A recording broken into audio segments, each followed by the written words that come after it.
Hi, now today we are joined by the inspiring Heartwork mom, a devoted mother who has redefined purposeful parenting. Now, from closing a thriving business to homeschooling her daughter to fostering a Jannah-centered home, she actually embodies courage, resilience, and spiritual mindfulness. Now, through her journey, she shares powerful lessons on balancing faith, family, and also self care, while nurturing self worth and patience in her children. So let's warmly welcome Heartwork Mum as she shares her journey, lessons, and practical tips for balancing faith, family, and self care.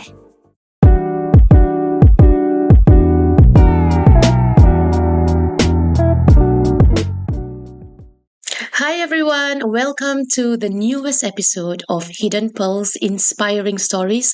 Now, today I am extremely proud and humble to have a wonderful lady here with me. Now, she's really a private person. In fact, I pun segan sikit bila nak tanya whether she's interested to be a guest speaker for this episode because she's a very private person.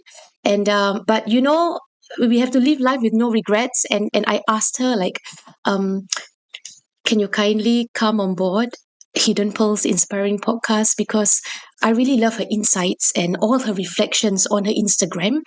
Now, she is none other than Heartwork Mum. So thank you very much, darling, for being here with us today. And thank you for accepting this invitation, because I know it is out of your comfort zone currently. So I just want to thank you very much for being here with us today. Alhamdulillah, thank you for inviting me. It's an honor to actually talk to you with regards to my work, which is, again, like you say, is a private work. So I hope that it will be a beneficial episode for your viewers and your listeners as well today. It will, inshallah. Now, I've had the honor of selling your parents' home and then purchasing your sister's home, and recently your home with your husband. With the sale and purchase, and the past few years, right? The main, I feel that the major decision behind all those decision, right, is through family. I love how family centric you are. So maybe I just want to dive in deeper into your family's values. So can you share with me about you growing up? Okay, so for me, I feel that growing up, in hindsight, I would say, not when I was younger, definitely. In hindsight, I definitely believe that both my parents instilled very, very strong family values to us, and that family is the first one for you to help and also ask for help, and also family is also the central place for us to gain rewards with regards to what is, I mean, definitely family is one of the things that is, higher in ranking in the eyes of Allah subhanahu wa ta'ala. That's for sure. So because of that, I think it becomes like my own family values for my own family as well, and that family always come first. Whatever that we want to pursue, it will be afterwards. It's secondary. Yeah.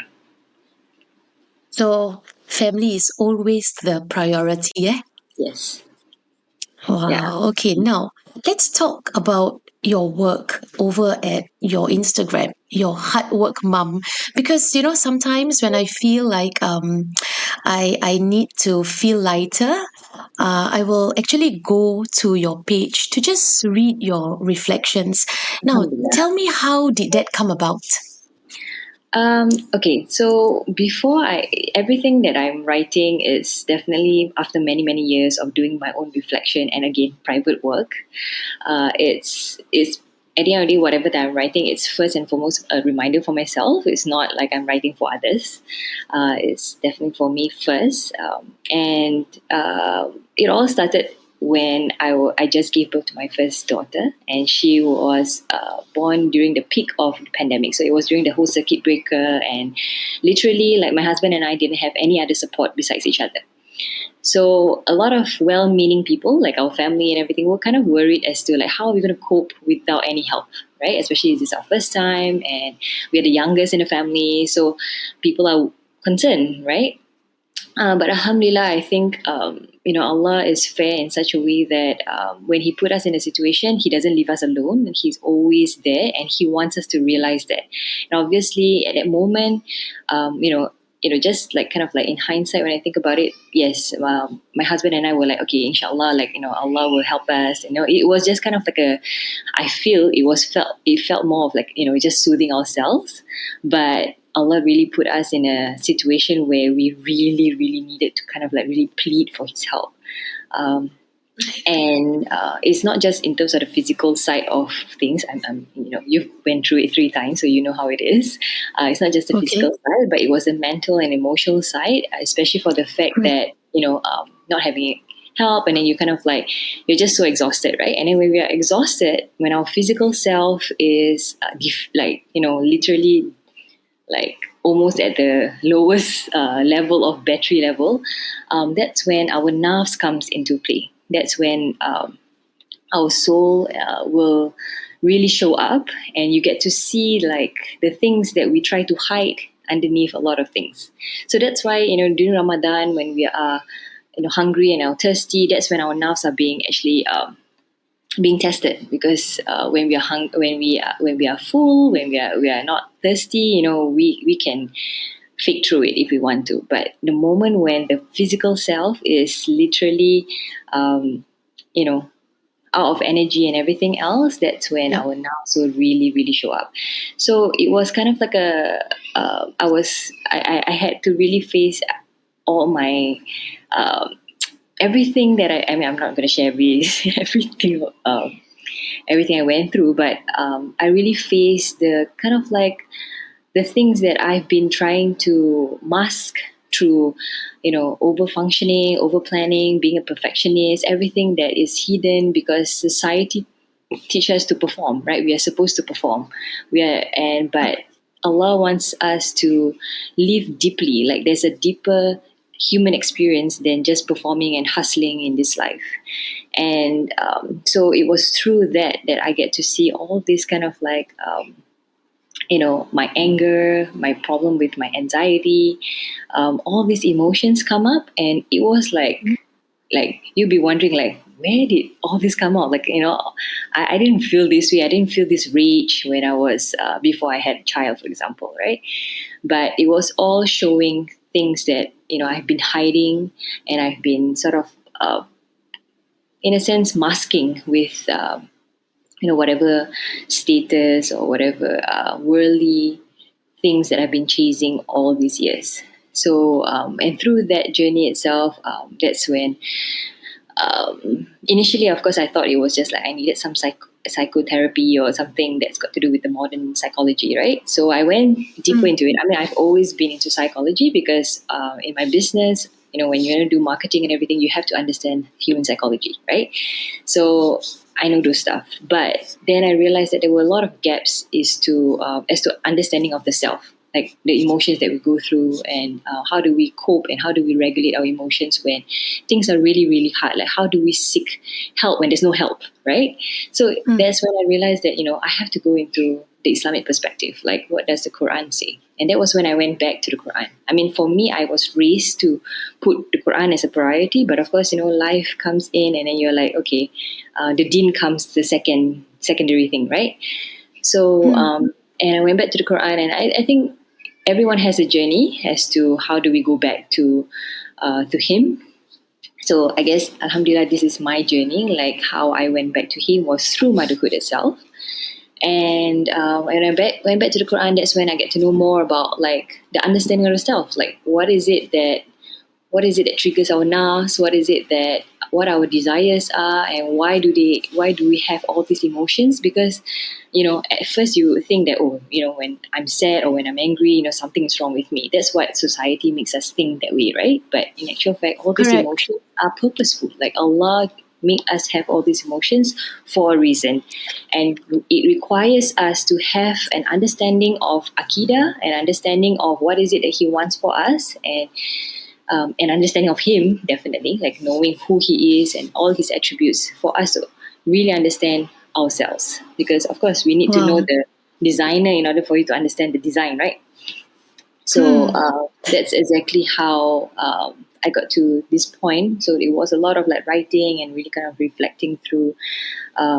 It was basically tadabbur, like really kind of like reflecting on the verses and also reading a lot of tafsirs and what's the hidden sort of stories. Like for example, like all these are revelations by Allah to Rasulullah sallallahu alaihi wasallam, right? So, and when you read like what is the story behind those verses, like what happened when he received those revelations, for example, like Surah Duha is one of them, which like I think anyone who knows the behinds of that surah will be like, all of us are lost and Allah will guide us, right? So, That's yeah, so right. it's only through all those like kind of like moments whenever I could, and usually it's at night when my daughter is asleep and my Right. This husband is is at this work. is Yeah.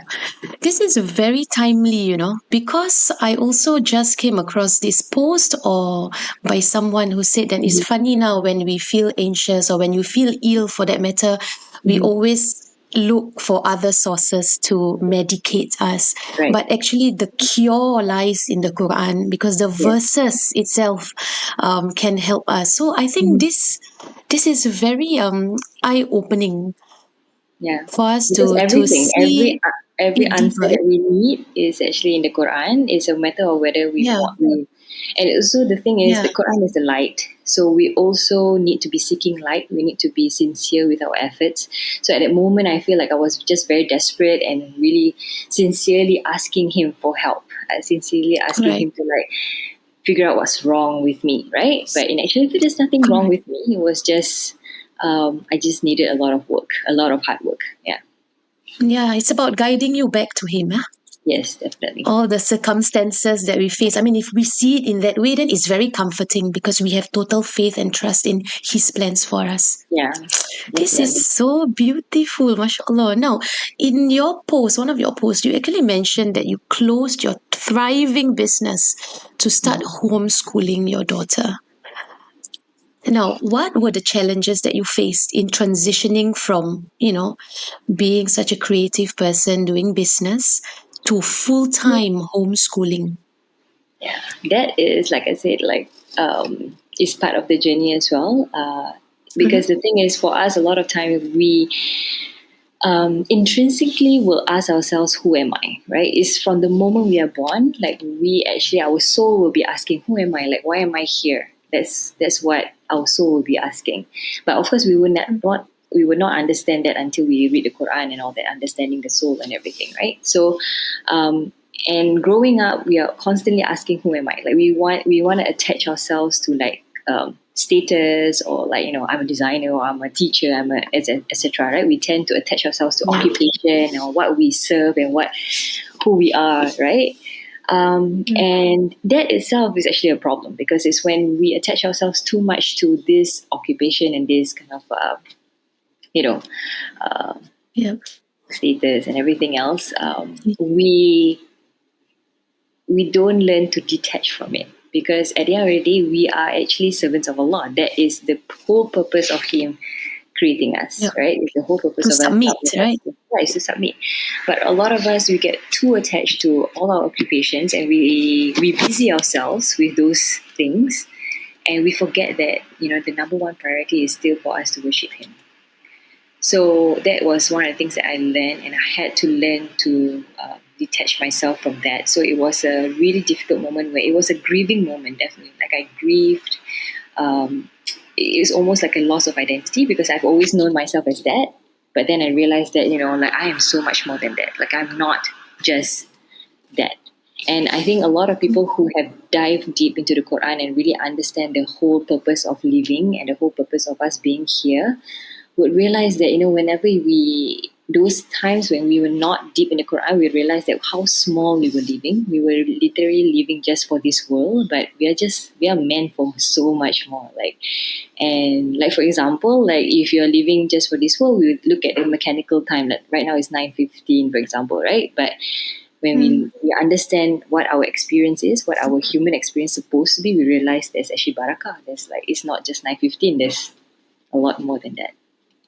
Oh Yeah. my So God, you're right. uh, yeah, so definitely for me, it was a really huge transition of letting go of that. Like and I remember that I had to tell myself that if I really want to be fully who I am right now, like the present moment that Allah has placed me in, that I'm supposed to raise my child, I'm supposed to be the primary caregiver. There's no one else. Like my parents and my parents-in-law were not capable for helping, and of course with the COVID and everything, you wouldn't want to put your child to infant care and everything, right? So there's no way that Yep. I was going to go back to work. So I had to make a decision that I had to really be fully wholeheartedly sink into this position, this new position, right?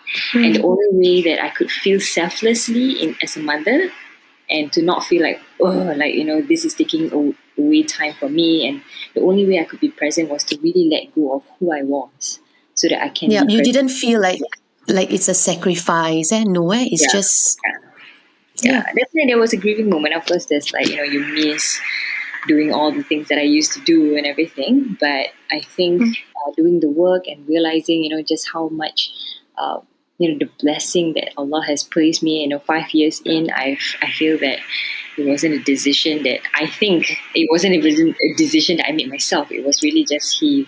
Boop, you have Yep. no choice. Yeah. Actually, you're right. Kita sebenarnya puppet saja, betul tak? We're just the We're puppets, not really puppets in a right? sense In because a we way, still in have a free sense. will. Allah Yep. still allow us to make the decisions. It's about Yep. whether we Why? surrender to the place that He put us in, or do we go against it. It's whether Mm. we want to put the resistance or not. So for me, at that Right. time, if I were to not let go of who I was, I would have had a lot of resistance. And I know a lot of moms who have this kind of like conflicting thoughts about career and children. It's that, Mm. and they struggle with it. And I understand um, that it would have been a lot more difficult for me if I didn't do that whole detachment Mm. of it. Yeah. Right. What did your husband say about this when you inform him of your decision to homeschool your daughter, to quit your thriving business? What did he Mm. have to say about that? Well, Alhamdulillah, I think for my husband and I, every decision that we make is, especially for the family, is a mutual decision. It's never like, oh, I decide to do this and then you just deal with it, that kind of thing. We believe that in a marriage, especially, like every decision has to be thought through and really talked it out, Yeah. and for me, I mean, for us, actually, the reason why I was in that position was also because initially when I was pregnant already, like we had that decision, like, the first year I'm going to be fully in with Mm. motherhood so that I can kind of like understand the ins and outs, right? Yep. So I actually already planned a 1 year sabbatical. Like I knew that I was going to not work for 1 year at least, Mhm. just 1 year. And it was kind of like a planned thing. But um, I guess when we were in that situation itself, like, I just felt that it was a mutual decision where I told him, I think it's best that I just let go of that. I just let go of the business in a sense. Alhamdulillah, at that point, we were already doing it for 10 years. So it's like, why is it so difficult for me to let go of something that Allah has already allowed me to experience for 10 years, and He has already allowed me to see the success, feel and experience the success? What more do I want from it, right? Mm. And there's so much more in this motherhood, which is like so new. It's so new. There's a lot more that I can expect from it. So and Alhamdulillah, so he was definitely encouraging and also supportive in the decision. Because at the end of the day, I feel for both of us, he himself has always felt that no matter what, he is still the main breadwinner because that's his responsibility as a husband, right? So he doesn't want to put that pressure on Okay. me. So Alhamdulillah, yeah. So it's a decision that we Yeah. did together. Yeah. I mean, this is nice. In a way, you're also blessed with a very understanding spouse who Mhm. knows his roles and responsibilities. Yes, Because in this Alhamdulillah. time of days, we've heard of stories of other couples, whose husband requires the wives to work, kan? Mhm. So, Alhamdulillah. Yeah, so for that, I feel like Alhamdulillah, in that sense lah, we are blessed with husbands who understand these parts, that whatever it is, whatever, when we come in to provide, is just bonus, but their Mhm. main role, they have understood, they got the memo there lah. Betul tak? Yes, Kan? definitely. Yeah. And I think again, Yeah, so when it that's comes to this, also the Quran already states, at the end of the day, it's yeah. not we who provide our kids. He provides the sustenance. So if we fully trust in there, that means the sources can come from anywhere, not just one person or book two people and stuff like that. And just give me a moment. I Beautiful. need to charge my laptop. Just hold Okay. on. Okay. Okay. Is it husband to the rescue to Yes. charge laptop? Now, speaking of husbands, What is understanding that? husbands and all that, you know what always touches my heart Mhm. is when our Palista phone receives a WhatsApp message like, "Hi, can I book an appointment for my wife?" It's not always, but we do have messages from husbands like that, and I find that very sweet for a husband to acknowledge that his wife needs self care, because I feel that mothers are very tired. Betul tak? Yes, definitely. Yeah, so for a husband to acknowledge that and to do a surprise, um, for wives, it's really sweet lah. Do you have any tips for balancing self care with family responsibilities, especially for you, because Mhm. you are doing this full time? Okay. I think the number one thing that we have to sort of detach ourselves again is that the idea of self care being like, oh, it's going massages and everything. Of course, those are Mm, nice. I enjoy them yep. as well, like massages and everything. Mm-hmm. But the idea is, what if when you don't even have the time to go out, right? So I feel like postpartum was really teaching me that, like, trying to realize that there are times when Allah places us in situations where we don't have the time, we don't have the means. Maybe there are times when suddenly you don't have Mm, the money to afford all these things. So how can mm, you find contentment for in such situations? And Alhamdulillah, I mean, if you look at it, like I think the people of Gaza, they are teaching us that, they are letting us see that the world is so much more than whatever that we think is self care. Right? For them, the things that they do is what? They memorize the Quran, they sit down with their family, have a meal. To them, that is self care. To them, that is how they sort of comfort themselves to go through the dunya and whatever their reality is, right? So the same yeah. thing for me, like I've learned that self care is about, first and foremost, the inner side of me. It's not the physical side. Because the physical side, in a sense, actually is the easy part to care of. But it's when my inner side is taken care of, everything else um, goes into place. Everything falls into place. So for me, self care is definitely what I do every single night, where I have my own me time, and that me time is really diving into whatever that I'm interested in to learn with regards to understanding Allah, understanding my purpose here, why I'm here, and also MashaAllah. definitely looking into the hadith and understanding how can my lifestyle and also my family's lifestyle be more in tune to how Rasulullah Sallallahu Alaihi Wasallam lived. Because I mean, I think there's so much beauty in that. The way he lived is so, there's a routine, there's rhythm, there's balance, there's so much in his lifestyle. If you look at it, the way he lived, and there's no reason for us to not follow the way he lived, right? So yes, Wow. to me that is definitely self care. Is really taking care of the soul, because at the end of the day, when the soul is in contentment, is in peace, everything falls into place. Okay, this is absolutely beautiful, but I'm also very embarrassed lah to say that, like when our children go to bed, like for you, self care is, you dive in deep, and then you read the hadith and all that. Kita pula dive in deep. Kita go to the couch, watch K drama. So this is very insightful. So now after this conversation, right, my children are probably asleep.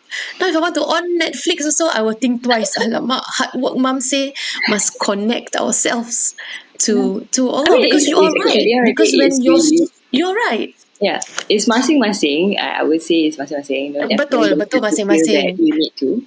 But from what I've experienced over the past 5 years of changing my routines to, I mean, Mm, deep down, would I rather just sit down and watch Netflix? Of course. Like, it's such a blissful thing to just lie down on the couch and just Netflix, right? But the thing is, mm, the reality of this world is that we have to go against what is easy. Like our nerves loves things that are easy. I mean, we just look at our small young children. Like they are attracted to like cute little things, anything that is funny, anything that's bright and colorful, everything they like, right? So that's exactly mm, how our lower self is. Like we are like attracted to this like entertainment, anything that is, happy and make us feel good and relaxing and stuff like that. We are attracted to them. It's in our nature. So, but for us mm. to function at a higher level, we have to really go against those desires, and they are like lowly desires. They are actually like, if let's say we were to just kind of like just look at how we are during Ramadan, like the first few days it feels like, oh, like you're like, Yep, you're like, I'm so tired, especially if let's say you're breastfeeding and everything, right? But yep, subsequently you were like, actually it's not too bad, like I'm fine not fasting, right? So that's what Ramadan yep. actually teaches us. Like when we detach ourselves from things, actually it's doable. It's not that it's not doable. Mm. Yeah. So You're for right. me It's it's okay. definitely that, like it's Yeah, self-care. I Like love. you have to find what's for you, that's for sure, but I would definitely recommend Yeah, going back to him. Yeah. yeah. I like. My takeaway from this is about feeding your soul. So that Yes. is self care intrinsically. Yeah. Thank you for this. This is very eye opening. Now, I just want to ask as well, what does a Jannah-centric family goal mean to you and your husband? Because you have two children, right? Young children. Yes. So maybe you want to share with us your practical tips on creating a spiritually mindful home environment. I think for me, for both of us actually, for both of us, we were Mhm. raised, with parents who really instilled the Quran in us, and also all these family values. Is if you talk to his mom and talk to my parents, it's pretty much the same. Like we were raised that way. So I think that is Alhamdulillah, like Allah has planned in such a way that both of us have similar family values.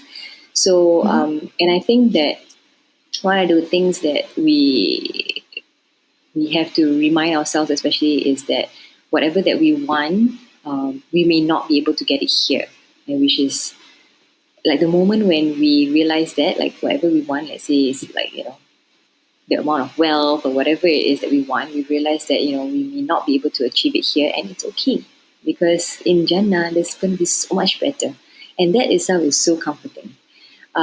So a lot of things that, for example, like we have to let go or anything like that. We were like, oh, in Jannah, we probably will have this and that. And in fact, if we realize that once we are in Jannah, we probably wouldn't even want those things. We probably want much better things. So I think the idea of Jannah itself is something that's been instilled in us since we were kids, like to know that there's life beyond the life here, and knowing that it's much easier to not be swayed into all these things that are distracting us, right, from worshiping him and from serving him as a servant. So definitely, like, because of what we grew up with, we sort of bring in here, right? So definitely it's about like being really open about praying, about reciting the Quran, about zikir. Like we teach our like for example, my daughter, like I told her, whenever you're nervous, whenever you're scared, it's not like I don't tell her like you are a brave person, you are. I just remind her that Allah is always with you, and all you have to do is just zikir, and then she can remember all the zikir, like Subhanallah, Alhamdulillah, Alhamdulillah, la ilaha illallah. So all those things is something that we have to realize that kids can remember. Like they are sponges, they can remember all these things. So those are the things that we were taught, like from very very young age. it's much more difficult to instill these things at like mid-range, like teenagers onwards and stuff like that, when um, they can be a little bit more against what we say, right? So Yeah. so we Kalau will for 10, kalau for 10 year old terlambat tak? no, I mean it's never too Asking lambat. for a friend. It's just more difficult. It's just more challenging because when they're Right. young, they accept anything that you tell them. In a sense, right? Right. They absorb whatever that they see. That's what they absorb, and that's what they are I supposed to be. see. They're very sensitive to everything, so they can remember. That's why a lot of us, like, we can remember Al Fatiha by heart because we were taught Al Fatiha at a very young age, right? So and so that's why for us it's really just kind of like making Islam not like a religion, but Islam is a way of life. It's just we live differently from others. That's simple as that. And why? Mm, Because our goal is Jannah. I mean, we will do our best here. We will get ourselves educated. We will work hard and everything. But our goal is still beyond this world. So that's in a sense the theory side lah. So the practical side is definitely just praying in front of them, getting them involved, reading the Quran when they ask, tell them what it is. Be very frank as to what it is. I think a lot of times we think that we need to oversimplify things for kids, but actually, at the mm, very young age is when they can actually absorb everything. So, like for my daughter, she's like, okay, it's okay if I don't get this. I'll get it in Jannah. For right. example, for example, those things that we don't let her buy. She's like, it's okay. So that would be your line lah. You will get it Yeah, in Jannah. Is it? yeah. So, like for example, she wants a swimming pool in her house. Her house itself, she Gosh. wants to have a swimming pool. So we're like, yeah, Mm, later when you're in Jannah, you can ask, and Allah will make a huge swimming pool for you if you want. Okay, right. yeah, yeah, Wow. So I like, okay, yeah, this is, why I'm asking for, a 10-year-old is like for Omar, because Omar sometimes he gets nervous before his soccer match. And then, we always say, it's okay, you are brave, you're confident, whatever that you just said, we said. But, we should have said, it's okay, Allah is with you. Allah is with you, so don't worry. So I thought that's very beautiful. yeah. It takes time Very definitely for nice. them to understand. Yeah. But now I will be mindful of this. Husband, if you're listening, we've got to be mindful, okay? If he gets nervous, this is the line that we should be speaking. Now, Because okay. the thing Um, is for us actually is for kids especially, like for them to see yeah. us being nervous as well. For us to relate, Mm, right? They want to see us relate. And the thing is, because we as parents, we are an authority over them. And when they see that, oh, the authority above me is also nervous, can get scared, then, oh, that means I'm completely normal. It's not like I'm, less than, yeah. right? And then when Mm. they see that there's actually a higher authority than us, they're like, oh, like I want to listen to that higher authority, which is of course Allah. So um, that's just how it works with children actually. No, you need to have a post on this because this is very beautiful. Because a lot of children right now they face a lot of anxiety, not only before a soccer game, but you're talking about before exams. So I think this is beautiful. Please share on Heartwork Mum, okay? Then you Inshallah. silent tag me so that I can star it and save it. Okay. Okay, let's I'm probably going to wrap this episode up so that you can have your feed your soul moments soon. Now, um, what is one piece of advice you give to mothers to who are striving, mothers like myself, who strive to balance faith, to balance family, and also a new kind of self care? So, what is that one piece of advice that you can give to us?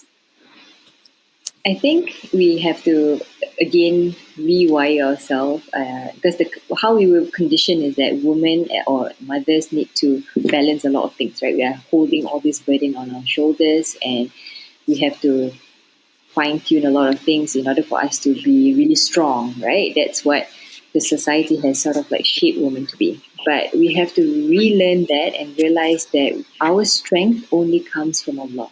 So if our strength only comes from Allah, then who do we prioritize? So we have to prioritize Him. So the moment when we prioritize Him, everything falls into place. I can say this over and over again, but it's the truth. It's the truth because the moment when we prioritize him, we get to know him, we understand our role as a woman and also as a mother, as a wife. We understand why he put us in this different, he put all these different hats on our head every day, right? And then we realize that they are all actually means for us to get closer to him. That's all.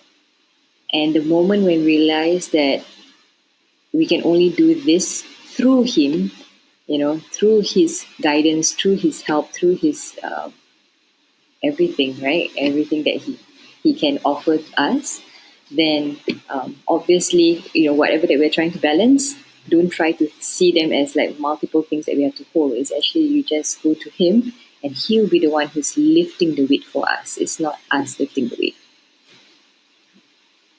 Wow, this is beautiful, mashallah. Thank you very much for being here with us today. And our listeners can also find you at your Instagram, right? Inshallah, yes. Hard work mom. So do you use your nights to also, do your hard work mom work? Yes, definitely. I mean, I You have like do? few minutes for writing, few minutes for this, few minutes for that, and whatever it is that MashaAllah. Allah allows me to do. Again, time we see as a barakah, we don't see it as like 1 hour of this, 1 hour of that. So whatever That's that right. and at the end of the day, whenever we do things that is for Him and we put intention based on for His sake, time Mm, passes on its own, and it's always that's full of true. blessings.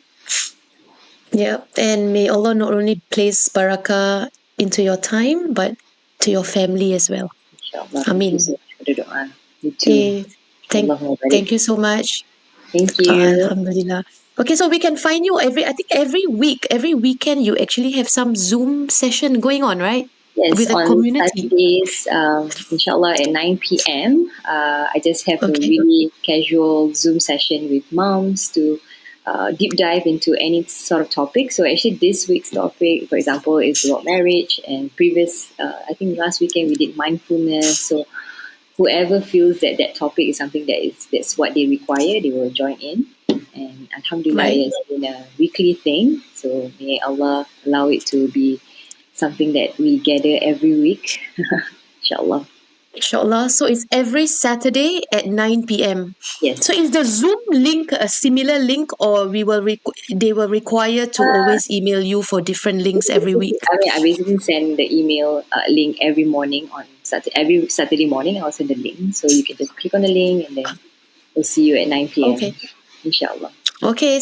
So for those of you who are listening, if you wanna go for this Zoom session, highly recommended. Just have to DM Hard Work Mom for the link. Right? Inshallah. All right. Thank you for your time. You take Thank you care. so We'll much. You keep in touch, too. inshallah. Take care. Bye. Bye. Assalamualaikum.